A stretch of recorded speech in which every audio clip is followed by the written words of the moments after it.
माऊलीने काय केलेलं आहे म्हणजे विशेषतः आपण म्हणतो ना, हे विषय जे आहेत विषय आपण स्वाभाविकपणे आपलं लक्ष कुठे आता या पंचविषयांकडे जातं आणि आपण पाहिलेलं आहे हे पंचविषय जे आहेत शब्द स्पर्श रस रूप आणि गंध हे 5 विषय जे आहेत एक एक विषय मृत्यूला कारण होतं आणि आपल्यामध्ये ते हे 5ही विषय आहेत आणि आपण जास्तीत जास्त ह्या विषयांच्या आहारी जातो.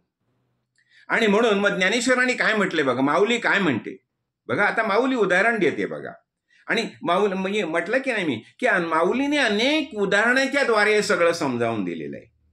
कळलं ना. म्हणजे ज्ञानेश्वरीचं वैशिष्ट्य हेच आहे की एका गोष्टीच्या स्पष्टीकरणासाठी माऊलीने अनेक उदाहरणं दिलेली आहेत. तर ती आत्ता आपण पाहूया. इथे काय म्हटलंय बघा.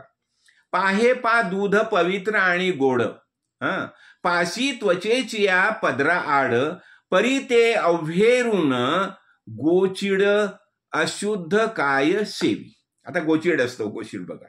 गोचिड काय करतं, गाईच्या स्तनामध्ये दूध आहे. कसं हे दूध कसं आहे, दूध पवित्र आहे आणि गोड आहे. पाहे पा दूध पवित्र आणि गोड आणि बस त्वचेच्या बाजूलाच असतं.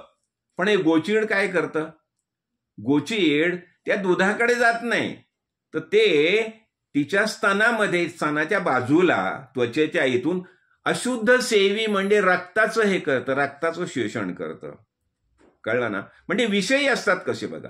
म्हणजे विषयामध्ये रमणारा माणूस कसा असतो बघा. म्हणजे स्वतः आनंदमय आहे त्या आनंदाकडे लक्ष नाही देत, पण ह्या विषयांकडे लक्ष देतो. म्हणून हा गोचिड अशुद्ध सेवी. आता बघा त्यांनी दुसरं उदाहरण दिलेलं आहे. का कमलकंद आणि दरदुरा नांदणूक एकाच घरा. आता कमळामध्ये जे पराग असतात की नाही आणि बेडूक असतं, बेडूक. आता कमलकंद जे आहेत म्हणजे त्यामध्ये पराग आहेत बघा आणि तिथे बेडूक आहे. पण तो बेडूक आहे ना, तो बेडूक काय करतो, तो चिखलच चिवडीत बसतो. कळलं ना. म्हणजे आणि भ्रमर जे असतात ना, भ्रमर भोंगा, ते कुठून येतात आणि पराग ग्रहण करतात बघा. म्हणून त्यांनी म्हटलंय कमलकंद आणि दरदुरा नांदणुके एकेची घरा, परी. कळलं ना.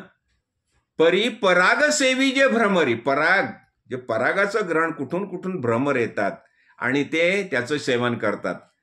आणि हा बेडूक काय करतो, चिखलामध्येच हे करत बसतो.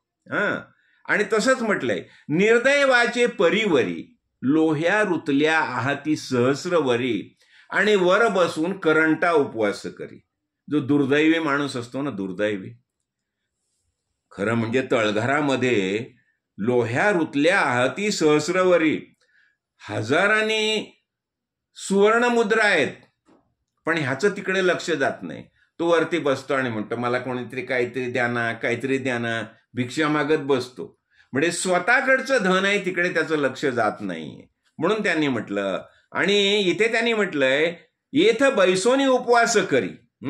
पुन्हा ते म्हणतात आणि दरिद्र्यासारखा जीत असतो. आणि तसंच म्हटलंय तैसा हृदया माझी मी रामू, असता सर्व सुखाशी आरामू, का भ्रांताशी कामू विषयावरी. इथे बघा, इथे हेच सांगितलंय की हृदयामध्ये राम आहे. आत्माराम आपल्या सगळ्यांच्या हृदयामध्येच आहे.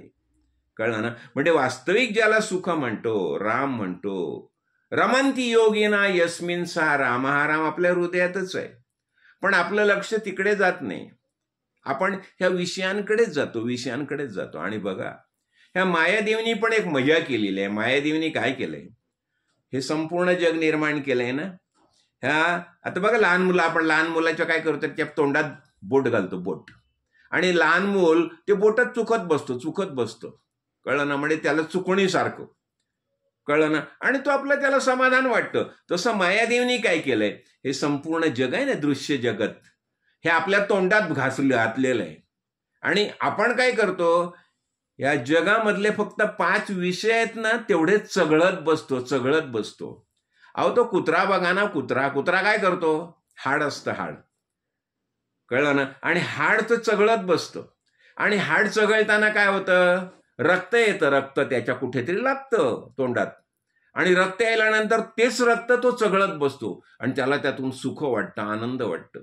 हे खरं म्हणजे ह्यातून काय सांगितलेलं आहे? माऊली इथून एकच समजावते की विषयांपासून दूर राहा. जो जो विषयांची निवृत्ती तो निजे सुखाची प्राप्ती. आणि पूर्ण बाणल्या विरक्ती साधक होती मद्रूप. तुम्ही ह्या विषयांपासून जेव्हा दूर व्हाल, ह्या विषयांपासून दूर व्हायलाच पाहिजे. ठीक आहे, देहधारण करण्यासाठी जितकं आवश्यक आहे तेवढंच विषयांचं सेवन करा, पण विषयांमध्ये आसक्ती नको, असं समजावतायत. आणि पुन्हा बघा, आता त्यांनी उदाहरण देतात, मृगजळ देखोनी डोळा थुंकी जे अमृताचा गळाळा. आता समोर आता मृगजळ दिसतंय. मृगजळ म्हणजे खोटं आहे की नाही? आणि आपण ऑलरेडी अमृत, आपल्या मुखामध्ये अमृत आहे, पण ते मृगजळ पाहून आपण ते अमृत थुंकतो आणि त्या मृगजळाच्या मागे धावतो. कळलं ना? म्हणजे इथे काय म्हटलं? विषयांपासून दूर व्हा. त्यांनी आणखी उदाहरण दिलंय बघा. आपल्या गळ्यामध्ये परीस आहे. कळलं ना? त्यांनी असं म्हटलंय, तोडीला परिसू बांधिला गळा. गळ्यामध्ये परीस बांधलेला आहे, तो तोडून टाकतात आणि शुक्तीच्या मागे लागतात. शुक्ती असते ना, शुक्ती, शंख शिंकले वगैरे, त्यांच्या मागे लागतात. म्हणजे माऊलीने काय केलंय? ही अनेक उदाहरणं देते माऊली. आणि माऊलीला यातून एकच सांगायचं आहे की ज्याला आत्माराम जो आहे आपल्या सगळ्यांच्या हृदयात आहे, जे सुख जे आहे, स्वात्म सुख आपल्यामध्येच आहे, पण ते प्राप्त करण्यासाठी तुम्ही या विषयांपासून दूर व्हायला पाहिजे. जे विषय जे धरलेत की नाही, शब्द, स्पर्श, रस, रूप, गंध, ह्या सगळ्या विषयांपासून आपल्याला दूर व्हायलाच पाहिजे. आणि सद्गुरूने सांगितल्याप्रमाणे आपल्याला ज्ञानाचा निश्चय करायला पाहिजे. कळलं ना? आणि हा निश्चय केल्यानंतर कसं होईल? आता हे कसं होतं?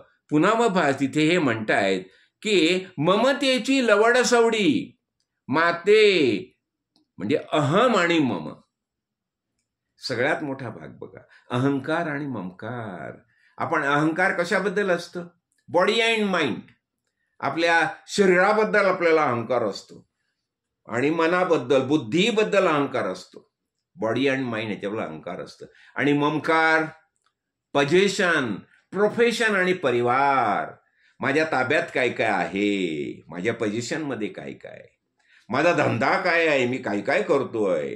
कळलं ना? आणि माझा परिवार, माझ्या परिवारामध्ये कोण कोण आहे, कोण प्रधान आहे, कोण हा आहे, कोण तो आहे, डॉक्टर आहे, इंजिनियर आहे, ह्याच्याबद्दल हे अहंकार मंकार इतकं तीव्र असतं की आपल्याला वास्तविक सुखापासून ते दूरच ठेवतं. म्हणून शेवटी अहंकार आणि ममकार हे कमी व्हायलाच पाहिजे. म्हणजे माऊली पण जे आपल्या भगवंताने, श्रीकृष्ण भगवंताने जे ज्ञानेश्वरीने ह्यामध्ये समजावलेलं आहे, भगवद्गीतेमध्ये समजावलेलं आहे, तेच माऊली ज्ञानेश्वरीच्या माध्यमातून समजावते. म्हणजे ह्यातून आपण काय शिकायला पाहिजे? आपला अहंकार ममकार कमी व्हायला पाहिजे. कळलं ना? आणि म्हणून म्हटलं जातं ना, अहंभाव ज्या मानसीचा विरेना तया ज्ञान कल्पांत काळी कळेना. बघा किती स्पष्ट म्हटलेलं आहे. म्हणजे अहंकार आणि ममकार कमी व्हायलाच पाहिजे. कळलं ना? तर आपण करूया प्रयत्न. सद्गुरू माऊली सांगितल्याप्रमाणे आपलं नित्य अनुसंधान ठेवूया. कळलं ना? त्यांनी जे आपल्याला सांगितलंय त्याप्रमाणे आपण वाटचाल करूया आणि ह्या विषयांपासून जितकं होईल तितकं दूर व्हायला पाहिजे. जय काळसिद्ध, जय काळसिद्ध.